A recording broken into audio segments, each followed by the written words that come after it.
existe un cristiano que no haya sido bendecido al oír este hermoso himno.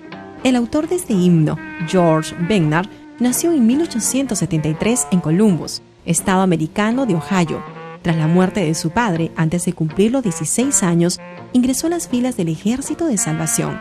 Bernard sirvió por un periodo de tiempo en esta organización metodista. En consecuencia, George fue ordenado ministro del Evangelio por la Iglesia Metodista Episcopal y su ministerio era altamente apreciado.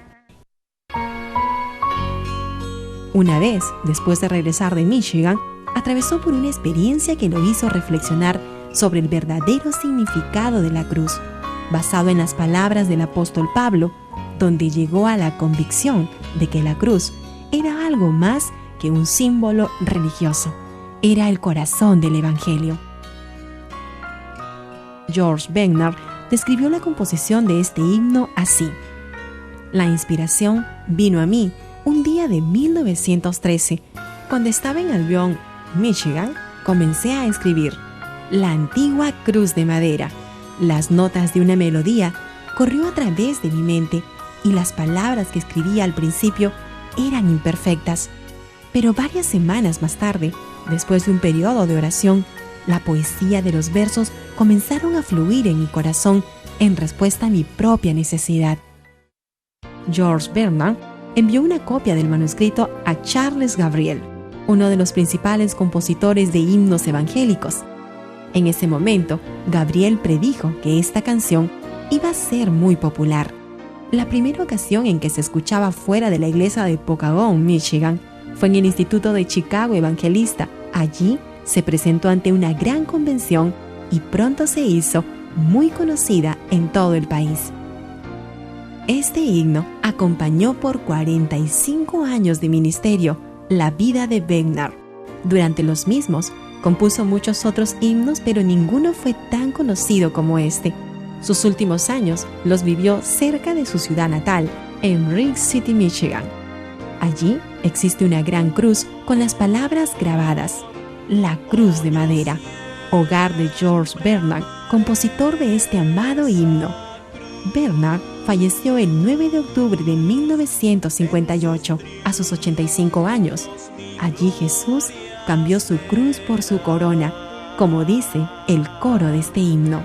Y algún día, en vez de una cruz, mi corona Jesús me dará. ¿Alguna vez se ha puesto a pensar quiénes fueron los primeros músicos, artífices, arquitectos que hicieron una época desarrollada? Después de la caída del hombre, se forma una gran civilización. Junto con su desarrollo, iba plagada de lujurias sexuales, asesinatos, violaciones e injusticias. Abel fue muerto y Caín se apartó de Dios. ¿Qué sucedió después? Quédese y conozca este capítulo de la humanidad.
Dios le bendiga a todos los hermanos y amigos. Estamos en su programa El Tesoro Bíblico y el día de hoy vamos a estar hablando sobre la primera civilización.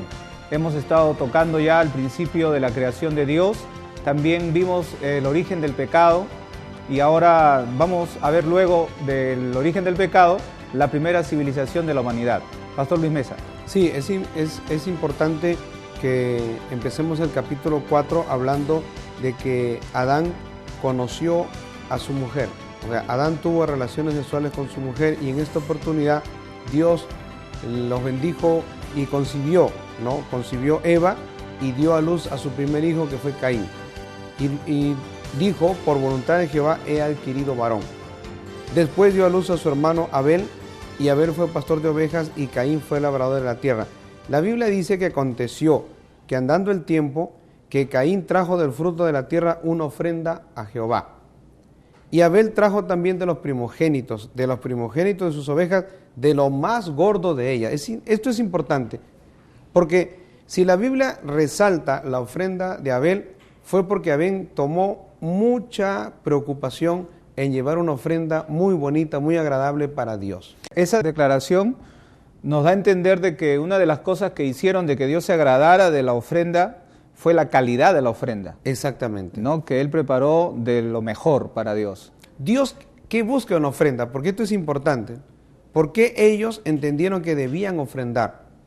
Yo pienso y entiendo por lo que dice la palabra de Dios acá, que Dios quiere ver la actitud del corazón. O sea, cómo una persona puede agradecer a Dios por todas las cosas que le da y que Dios le da abundantemente. Dios no necesita la ofrenda, para empezar. Dios no necesita ovejas, Dios no necesita frutos de la tierra, porque Dios no necesita comer, Dios no tiene hambre, Dios no tiene frío. Dios es un ser muy poderoso, el creador de los cielos y de la tierra, pero a Dios sí le interesa la actitud del corazón del hombre, y eso vamos a verlo a lo largo de toda la Biblia. Hay gestos, hay actitudes, hay rituales que Dios ha establecido, instituido, que el hombre tiene que hacer, y que a través de esas actitudes o actos, una evidencia, una sumisión, podemos decir, un amor hacia nuestro Dios Todopoderoso. Lo importante también es que Caín y Abel están conscientes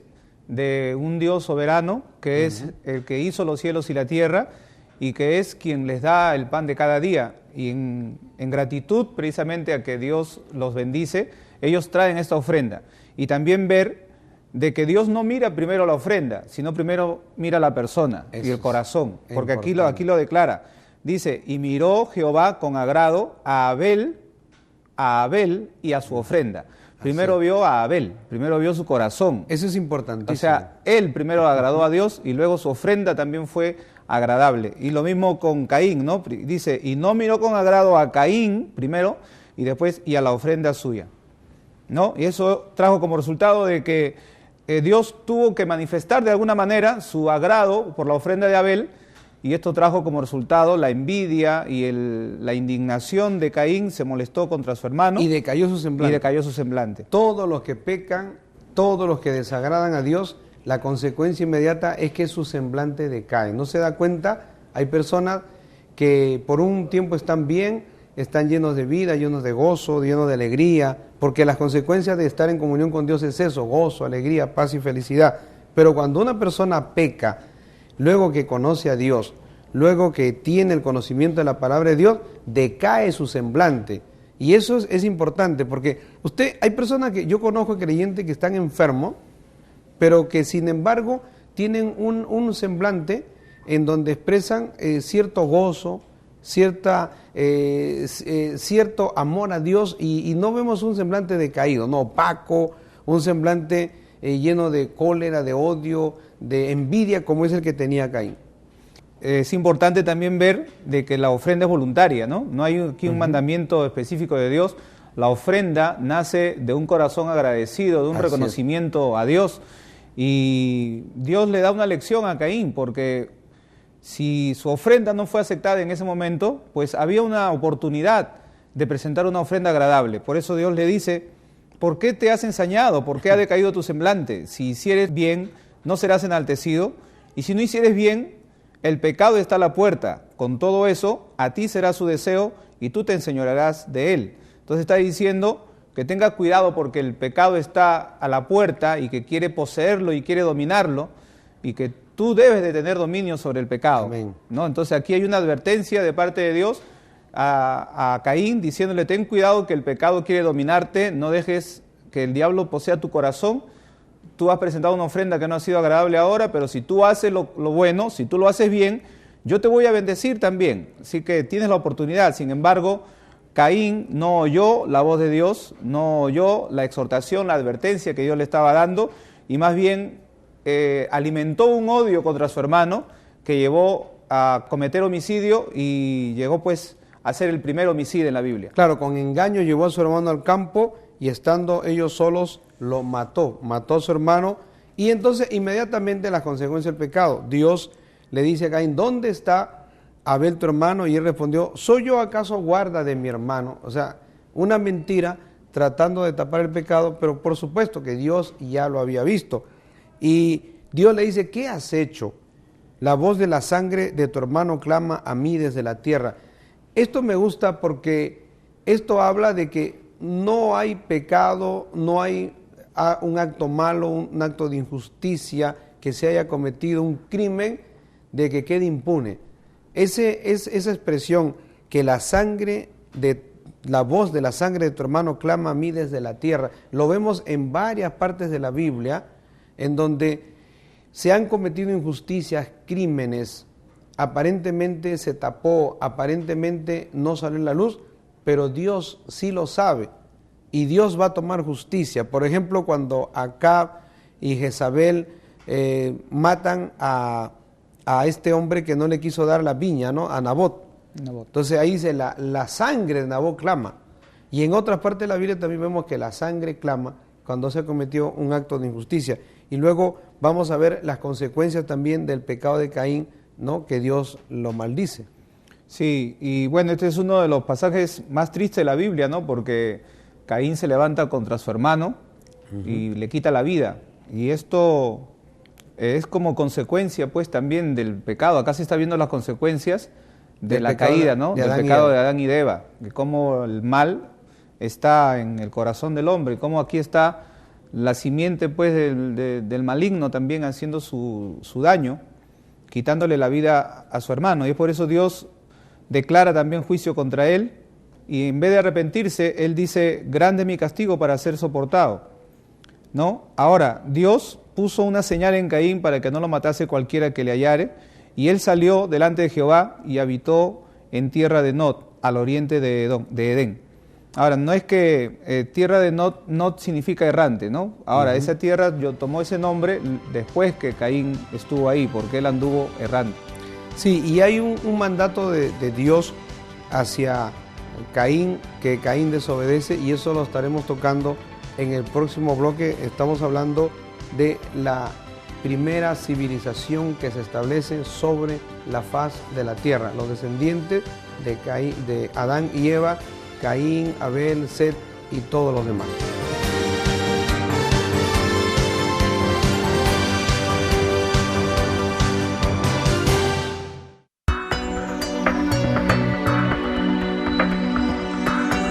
¿Qué personaje bíblico fue mencionado como el primer artífice de bronce y hierro? Tubal-Caín, Jubal, Naama, Enoc.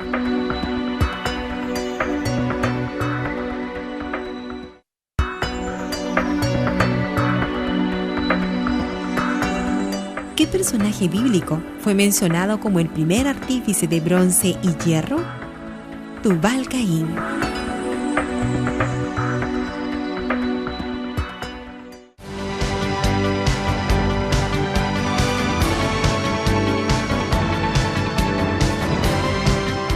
Seguimos con este interesante tema acerca de la primera civilización, las consecuencias del pecado ya de Caín matando a su hermano Abel. La vemos en la Biblia, el verso número 12, Dios le dice, cuando labres la tierra no te volverá a dar su fuerza.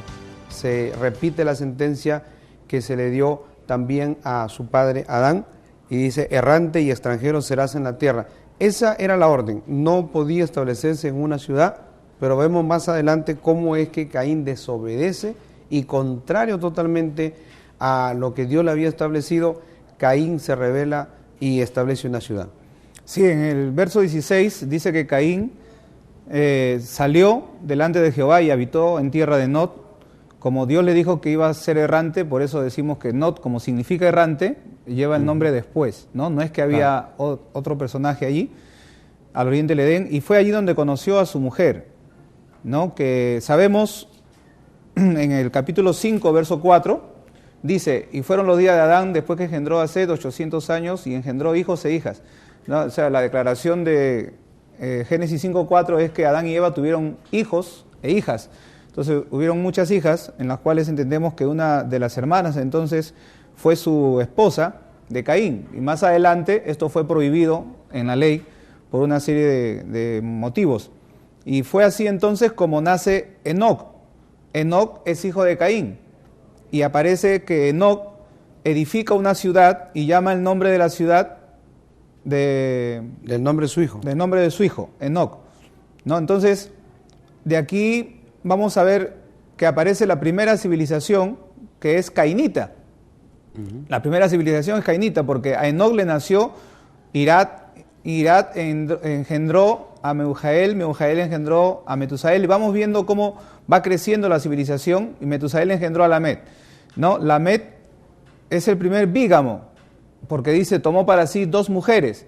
Estamos allá en medio de una civilización que está lejos de Dios. Es la primera civilización, pero está lejos de Dios. Y aquí Lamed toma para sí 2 mujeres, Ada y Sila. Y hace una declaración también de la característica de esa civilización. Porque dice, Ada dio a luz a Jabal, el cual fue el padre de todos los que habitaban en tiendas y crían ganados. Y también el nombre de su hermano Jubal, el cual fue el padre de todos los que tocan arpa y flauta. Entonces podemos decir que esta civilización desarrolló las artes. Y dice, acá vemos la música, ¿no? También vemos la ganadería, la artesanía, el verso 22, Sila también dio a luz a Tubal Caín, artífice de toda obra de bronce y de hierro, y la hermana de Tubal Caín fue Naama. Ahora, en la declaración de Lamed, el verso 23 dice, Ada y Sila, oíd mi voz, mujeres de Lamed, escuchad mi dicho, que un varón mataré por mi herida. Esa expresión de violencia también declara que era una civilización violenta. Es bien triste que la primera civilización que se establece sobre la faz de la tierra, en primer lugar se establece en desobediencia. Y la consecuencia de la desobediencia fue que se estableció lejos de Dios y eso motivó que fuera una civilización sumamente violenta. Si nosotros comparamos la civilización, la primera civilización, con las civilizaciones modernas, vamos a ver que no hay mucha diferencia. La única diferencia es que ahora hay tecnología, ahora tenemos satélites, tenemos autos, tenemos computadoras, pero en realidad la actitud del hombre, lo que hay en el corazón del hombre sigue siendo lo mismo, ¿no? Y ese es el problema serio, ese es el problema grave que vemos en la primera civilización, y eso va a dar lugar que las otras civilizaciones también se vean envueltas en este problema. Entonces, el asunto era que Dios tenía que hacer algo, porque si esto seguía así, y si todo este conjunto de personajes, de hombres y mujeres, que eran cainitas, ¿no? Eran cainitas, dados al mal, dados al engaño, a la mentira, a la corrupción, a la degeneración, esta civilización iba a terminar autodestruyéndose, envuelto en pleitos, en pelea y en cosas terribles, como hemos visto civilizaciones, por ejemplo, Sodoma y Gomorra, que terminó, pues Dios tuvo que terminar con ella, pero una civilización dada a la corrupción y a la degeneración. Sí, la primera civilización entonces es cainita, con algunas características de desarrollo en la artesanía, en las artes, en los negocios, y también que había violencia, ya que esta civilización estaba lejos de Dios. Era una civilización que no adoraba a Dios, que podemos decir representa a la sociedad humanista, que busca una redención por su propio medio y no por medio de un Salvador. Una civilización que se apoya en la filosofía, que se apoya en la cultura, porque no estamos en contra de la filosofía ni de la cultura, pero si la cultura y la filosofía no aceptan a Dios y excluyen a Dios, entonces esa civilización va a tener las mismas características que la civilización que tenemos el día de hoy, ¿no? Que es una civilización totalmente excluyente de Dios. Se está sacando la Biblia de las escuelas, se está sacando la palabra de Dios de los lugares en donde se desarrolla el saber y nuestros jóvenes, nuestros niños están aprendiendo. Entonces, ¿qué podemos esperar de civilizaciones de ese tipo? Sí, precisamente Lamed aparece aquí como el primero que rechaza lo establecido por Dios de que un hombre se una a una mujer y toma para sí dos mujeres. Entonces, notamos abiertamente la rebeldía que hay contra Dios, y es por eso que Dios también, continuando con su plan de redención, levanta un sustituto. Así es. Levanta al que iba a continuar lo que iba a ser Abel, ¿no? Ya que Abel para este entonces está muerto y la civilización cainita es la que va desarrollando y la que va creciendo, multiplicándose. Vamos a ver que Lamec es un personaje, inclusive la Biblia menciona los nombres de sus mujeres, Ada y Sila. No es un personaje que exalta su adulterio, su bigamia, ¿no? No solamente lo practica, sino que lo exalta, también es compositor, es poeta, es un artista, es un personaje muy culto, muy capacitado, podemos decir, pero muy violento también, ¿no? Mata, es una persona que mata y que se burla del dicho de Dios, porque dice, si 7 veces será vengado Caín, Lamec en verdad 70 veces 7 lo será. Lo que sucedió con Caín es que Caín le dice al Señor, grande es mi castigo para ser soportado. Dice, he aquí, me echas hoy de la tierra y de tu presencia me esconderé y seré errante y extranjero en la tierra y sucederá que cualquiera que me hallare me matará. Entonces, Caín le pide misericordia al Señor y Dios le da una promesa y le dice, no te preocupes, voy a poner una señal para que cualquiera que te mate 7 veces será vengado. O sea, significa que las personas no podían matar a Caín. Pero Lamec se burla de eso y dice, bueno, yo soy 10 veces superior a Caín, ¿no? Y si Caín es vengado 7 veces, pues yo soy 70 veces 7, o sea, muchísimo más todavía. O sea, vemos el orgullo, la soberbia que había en este hombre. Esto es importante resaltar porque esto caracteriza la civilización moderna. Vivimos en medio de una civilización, en medio de hombres y mujeres que exaltan la grandeza del hombre, ¿no? La tecnología, el arte, los avances y todo lo que el hombre ha podido lograr por sus propios medios, que sin embargo Dios se lo ha dado. Porque nosotros no podríamos hacer, ni se podría haber inventado un avión, ni el carro, ni la televisión, si es que Dios no le hubiera dado al hombre la capacidad para poder desarrollarlo. Por eso que en el verso 25 leemos, y conoció de nuevo Adán a su mujer, la cual dio a luz un hijo y llamó su nombre Set, que significa sustitución. Este Set es el que Dios levantó para que sustituya a Abel. Dice el verso que estamos leyendo, porque Dios, dijo ella, me ha sustituido otro hijo en lugar de Abel. Es decir, que ya ellos también dijeron, ¿no? Acá en Set está nuestra esperanza. Este me va a sustituir a Abel, a quien mató Caín. Y efectivamente, dice el verso 26, y a Set también le nació un hijo y llamó su nombre Enos. Y ahora viene lo extraordinario, que dice, entonces los hombres comenzaron a invocar el nombre de Jehová. Es decir, que alentada por Enos, comenzó la adoración pública, la oración pública. Enos, entonces, el fundador de una civilización que adora a Dios, una civilización que va a ser diferente a la cainita. Y aquí vamos a ver 2 líneas, ¿no? Una piadosa, que es la que adora a Dios, y la otra cainita, que es impía, que no tiene temor de Dios. Amén, exactamente, y eso trajo consecuencias. Luego vamos a ver en el próximo bloque cómo hay el enfrentamiento entre las 2 líneas, ¿no? Y cómo las consecuencias también de que una línea contamina a la otra. Vamos a continuar con el próximo bloque de este programa, El Tesoro Bíblico.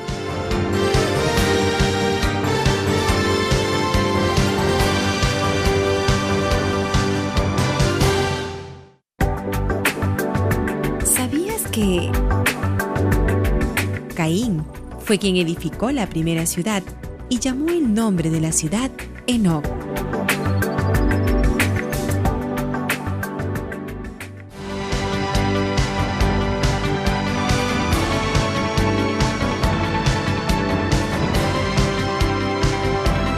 Bien, continuamos con el Tesoro Bíblico. Estamos tratando la primera civilización. Hasta aquí hemos visto que la primera civilización era cainita, pero Dios levantó un sustituto llamado Set, y empieza una descendencia piadosa que empezaba a invocar el nombre de Dios y empezó la adoración pública, el culto público y una descendencia piadosa. En el capítulo 5 vamos a ver que hay algunos personajes que sobresalen, como Enoc, ¿no? Amén. Sí, efectivamente, Enoc. Todo el capítulo 5 ya traza una línea genealógica paralela a la de la cainita. Inclusive hay algunos nombres que son parecidos, o sea, vemos por ejemplo un Meujael aquí, y vemos en el otro lado Mahaleel, que es parecido. Vemos también un Enoc en la descendencia de los cainitas, y vemos un Enoc también en la descendencia de los setitas. Vemos un Lamec bueno y un Lamec malo. Pero lo que la Biblia nos dice acá es que Adán pues conoció a su mujer y nació Set, y los hombres empezaron a invocar el nombre de Dios. Qué lindo. Los hombres empezaron a alabar, a glorificar al Señor, empezaron a rendir un culto público a Dios, contrario totalmente a esta civilización corrupta, esta civilización ajena a Dios. Y vemos cómo es que Dios empieza a bendecirlos, y luego, pues, como mencionaba el pastor Armando, a Seth le nace Enos, ¿no? Enos. Y luego vemos que son octogenarios, o sea, son, podemos decir, personas que viven muchos años, ¿no? Por ejemplo, aquí vemos a Matusalén, verso 27, 969 años vive Matusalén, ¿no? Pero lo lindo de acá, lo que me gusta bastante, es que trazando la línea genealógica, después de todos los que van naciendo, habla de Enoc, verso 24. Dice, caminó pues Enoc con Dios y desapareció porque le llevó Dios. La referencia en el Nuevo Testamento es que Dios se agradó de Enoc y por eso se lo llevó. Sí, en capítulo 11 a los Hebreos honra a Enoc también y a Abel, ¿no? Y se conoce también como dos testigos antediluvianos, a Enoc, a este Enoc piadoso, y a Noé, ¿no? Son dos personajes que sobresalen. Enoc es mencionado en el Nuevo Testamento como un profeta de Dios, como un predicador de justicia. Se nota que era un predicador de santidad, de justicia. Y el verso 21 declara, vivió Enoc 65 años y engendró a Matusalén. Él es el padre de Matusalén, el hombre que tuvo más años. Y eso no es casualidad, eso también tiene un significado, ya que cuando Enoc puso a su hijo Matusalén, estuvo profetizando, porque Matusalén significa algo así como el día que éste muera, vendrá el juicio. ¿No? Claro, después entonces viene el juicio del diluvio. Sí, o sea, lo que él dijo, cuando muera Matusalén, va a venir el juicio de Dios. Era una profecía prácticamente, el nombre que él había puesto a su hijo, y Dios en su misericordia, pues explica esto también, por qué Matusalén vivió tantos años, porque Dios dice es lento para la ira, grande en misericordia, y Él quiere que todos procedan al arrepentimiento. Vemos una generación longeva. Sí, podemos decir que Dios alargó la vida de Matusalén, ¿no? Esperando, digamos, que el hombre se arrepienta para que no alcance el juicio. Cuando hacemos el cálculo aquí, porque aquí declara de años, exactamente el año que murió Matusalén es el año del diluvio. Así que entendemos que se cumple la profecía de Enoc. En el año que murió Matusalén, empezó luego el diluvio. O sea, no es que Matusalén murió en el diluvio, sino que el momento que él murió se marcó ya. Llegó la hora del cumplimiento de la profecía, y es ahí donde Dios levanta también a Noé. Aquí también queremos resaltar que Matusalén también tiene a Lamec, ¿no? Su hijo, y luego Lamec es el padre de Noé, y donde dice, este nos aliviará de nuestras obras y del trabajo de nuestras manos, y a causa de la tierra que Jehová maldijo, ¿no? Entonces dice la palabra que vivió Lamec después que engendró a Noé 595 años y engendró hijos e hijas. Entonces vemos que se traza toda una genealogía paralela, como decíamos, a la de los cainitas, pero donde resaltan personajes que temen a Dios, que aman a Dios, como por ejemplo hemos mencionado Enoc. Tenemos también aquí a Set, ¿no? Set, Enos y todos los demás que son personajes que tienen temor a Dios. Es importante porque marcar esto, porque más adelante, cuando entremos a lo que es el diluvio, vamos a ver de que toda la descendencia de los setitas que buscaban a Dios, claro, siempre van a haber personas dentro de la descendencia que no lo hacen, pero en general la tendencia, la orientación que tenían ellos, la práctica y la voluntad de ellos era obedecer a Dios, ser fieles a la palabra del Señor. Eran temerosos de Dios. Así es, aquí en el libro de Judas, que está antes de Apocalipsis, hay una declaración que nos explica cómo era entonces la civilización en esa época. Sabemos que la cainita se entiende que era mayor numéricamente, ya que venían con más tiempo, Sí. y también su influencia luego llegó a arrastrar a la descendencia piadosa, y Dios usa a Enoc como un profeta de Dios, como un predicador de justicia, que advierte el juicio de Dios en el capítulo o en el versículo 14, porque es un solo capítulo Judas, dice, de estos también profetizó Enoc, séptimo desde Adán. Efectivamente, él es el séptimo desde Adán. Y profetizó diciendo, he aquí vino el Señor con sus santas decenas de millares, para hacer juicio contra todos y dejar convictos a todos los impíos de todas sus obras impías que han hecho impíamente y de todas las cosas duras que los pecadores impíos han hablado contra él. Estos son murmuradores, querellosos, que andan según sus propios deseos, cuya boca habla cosas infladas, adulando a las personas para sacar provecho. Es muy interesante porque esto se parece bastante a nuestra civilización. Y el Señor advierte que antes de su venida, la civilización iba a ser como en los tiempos de Noé. Así es. Así que en los tiempos de Noé, Enoc tiene que predicar justicia y llamar a los pecadores a que se arrepientan de sus obras impías, ¿no? Ya hemos dicho que impiedad es el no tener respeto a Dios, no tener temor de Dios, y esto lleva a que las obras se corrompan cada vez más. Y él entonces caminó con Dios y Dios se lo llevó, y esto también habla algo interesante, ¿no? De que anuncia también el rapto de la iglesia. Claro, es, ¿no? es un antitipo, ¿no? De lo que es lo que va a darse más adelante y lo que todos esperamos, lo que es un tipo juntamente con Elías, porque los dos únicos personajes que menciona la Biblia que fueron levantados al cielo sin ver muerte fueron Enoc en los inicios de la civilización y luego el profeta Elías, ¿no? Que son tipos de la iglesia que va a ser levantada al cielo, la iglesia profesante, la iglesia que busca al Señor, que cuando Cristo venga en las nubes va a arrebatar a la iglesia. Entonces Enoc es tipo de la iglesia. Ahora, interesante también que Enoc engendra a Matusalén, y Matusalén engendra a Lamet, y Lamet engendra a Noé, ¿no? O sea que es de la misma descendencia, y Lamet también profetiza, digamos así, porque dice el verso 28, vivió Lamet 182 años y engendró un hijo, y llamó su nombre Noé, diciendo, este nos aliviará de nuestras obras y del trabajo de nuestras manos a causa de la tierra que Jehová maldijo, ¿no? Entonces hay una declaración de bendición sobre Noé. Claro, lo que se va a dar más adelante, y lo veremos en el capítulo 6, es que Dios arrasa, Dios acaba con toda una civilización, y luego solo 8 personas van a ser salvas nada más, y también Dios le da las instrucciones a Noé, pero también vamos a ver que las consecuencias del diluvio, y esto es un adelanto a lo que viene, pero dice que cuando los hombres comenzaron a multiplicarse, le nacieron hijas, y los hijos de Dios vieron que las hijas de los hombres eran hermosas y tomaron para sí mujeres, escogiendo entre todas la mezcla, la contaminación, que Dios no quería que las dos líneas se juntaran. Dios siempre quiso que las dos líneas marcaran o marcharan totalmente separadas. Así como el cristianismo, aquellos que buscan a Dios, que temen a Dios, deben separarse, no deben mezclarse, no deben haber matrimonio entre personas que aman a Dios, que temen a Dios, que no van a discotecas, que no toman, que fuman, con personas que hacen eso, porque va a ser un fracaso. Claro, o sea, alejarse de las prácticas pecaminosas, porque el Señor dice, ustedes están en el mundo, pero no son del mundo. Así es.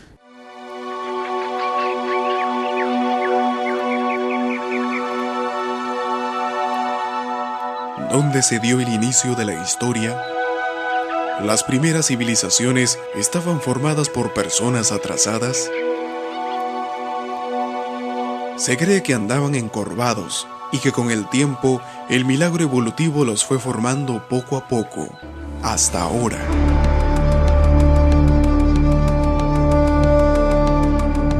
Es muy interesante, la primera civilización es en la tierra de Nod. Para aquellos que conocen bien hebreo, sabrán que Nod quiere decir errar, trasladarse, mover de un sitio a otro. El Génesis nos habla de la tierra comprendida entre el Tigris y el Éufrates como la tierra que ve nacer al hombre y a sus primeras obras. El enfrentamiento de Caín y Hevel es entre un agricultor y un pastor. El agricultor es aquel que se siente en el mismo sitio, poco a poco puede ser civilizado, construir su casa, amoblarla, preocupar de lo material. Después comenzaron a domesticar animales y a domesticar los metales también.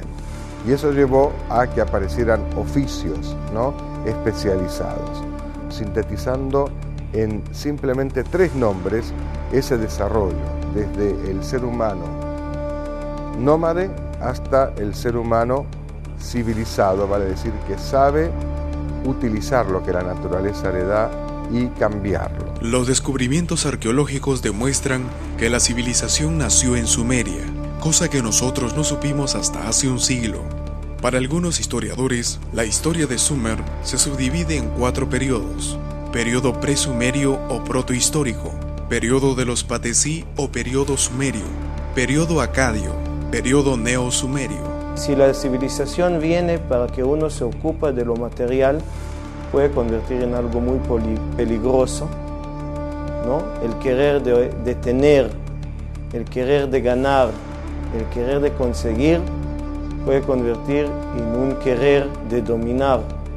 Lo que pasó con Caín, que llegó a la violencia y mató a él.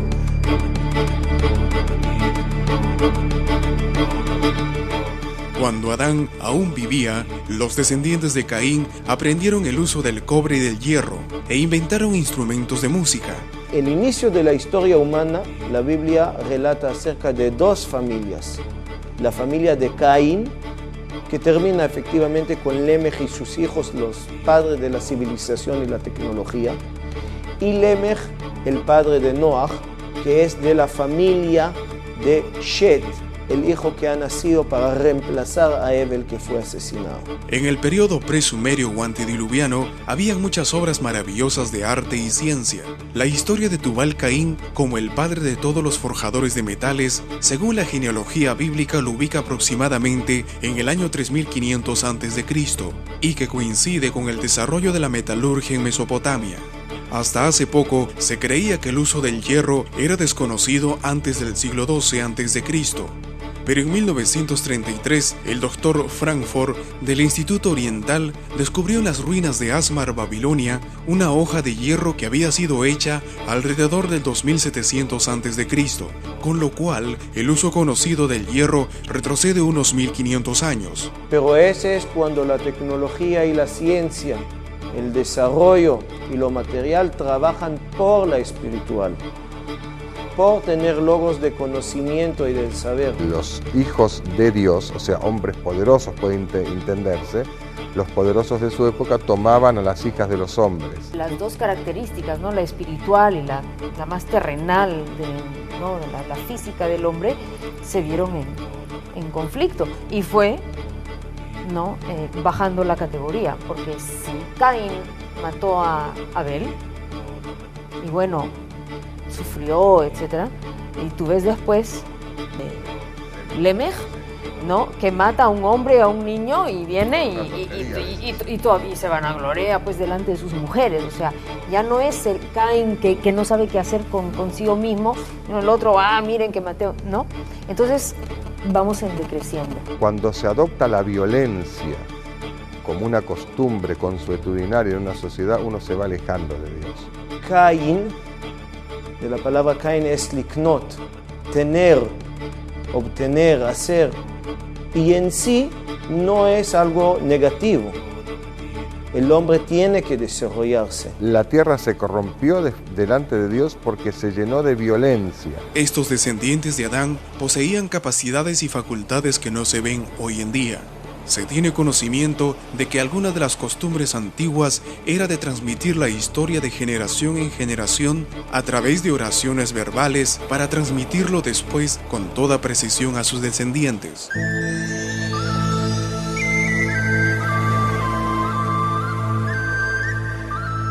En este punto surge la pregunta: ¿en verdad existió una civilización antediluviana? ¿Pudo haber ocurrido un diluvio? Ahora, si observamos las evidencias dejadas por las antiguas civilizaciones, encontraremos que mientras más retrocedemos, más sorprendentes son los logros y descubrimientos. Entre las reliquias de los pueblos antediluvianos se cuentan objetos tales como herramientas de obsidiana, diferentes implementos de piedra, de pedernal y de cuarzo, modelos de barcos, un horno subterráneo de alfarero y hermosas muestras de alfarería vitrificada, cosméticos que usaban mujeres prehistóricas para oscurecer cejas y párpados, y obras arquitectónicas que indican una civilización sorprendentemente avanzada. Otro hecho importante del mundo antediluviano fue el uso de la escritura, y han sido hallados algunos escritos antediluvianos. El grabado es de una tablilla pictográfica hallada por el doctor Landon en Kish. Los sellos eran la forma más antigua de la escritura, representaban el nombre de la persona, identificaban su propiedad. Cada persona tenía su propio sello, que se hacía de piedra o de metal mediante finísimos taladros o cinceles. Un antiguo monarca egipcio dejó constancia de que amaba leer los escritos del tiempo antes del diluvio. Asurbanipal, fundador de la gran biblioteca de Asiria, dijo que le encantaban los escritos anteriores al diluvio. Pero esto no queda ahí. El 13 de febrero de 1961, 3 buscadores de piedras, Miguel Maiquesel, Wallace Lyon y Virginia Maxey, hallaron una piedra redonda con un hueco en el interior y una hilera de cristales y señales de conchas fósiles. Cuando cortaron la piedra, encontraron algo que revolucionó la búsqueda de tecnología antediluviana. Descubrieron que era magnético y no tenía señal de oxidación. Rodeando el cilindro había anillos de cobre. Al probarlo, se dieron cuenta que era un instrumento eléctrico. El artefacto de Coso, como se conoce ahora, es un vestigio certero acerca de la tecnología prediluviana. Y quizás el bosquejo más antiguo que se conoce de la historia mundial, escrito en el año 2170 a.C. por el escriba Nur-Ninsubur, da una lista completa de reyes antediluvianos, hallado por la expedición Buell-Blundell en 1922, en Larsa, unos pocos kilómetros al norte de Ur. Aquí relata la historia de los 10 reyes que gobernaron en esas generaciones, y termina su relato con la frase: «Y el diluvio destruyó la tierra». El prisma de Buell dice que el tercero, el quinto y el sexto reinaron en un lugar llamado Badgurgurru. Esta palabra significa ciudad de trabajadores de bronce. Quizás sea una tradición acerca de la descendencia del artífice de toda obra de bronce y hierro en la ciudad de Caín.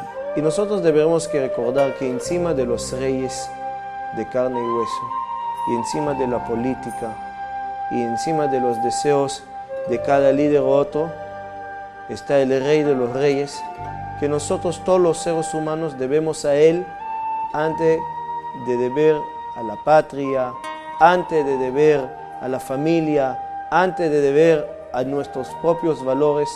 Nosotros deberemos a Él, a Dios. Pero sin la historia bíblica, la geología no puede probar nada. Los que razonan con tanta seguridad acerca de sus descubrimientos no tienen una noción adecuada del tamaño de los hombres, los animales y los árboles antediluvianos, ni de los grandes cambios que ocurrieron en aquel entonces. Los vestigios que se encuentran en la Tierra dan evidencia de condiciones que en muchos aspectos eran muy diferentes de las actuales. Pero el tiempo en que estas condiciones imperaron solo puede saberse mediante la Sagrada Escritura.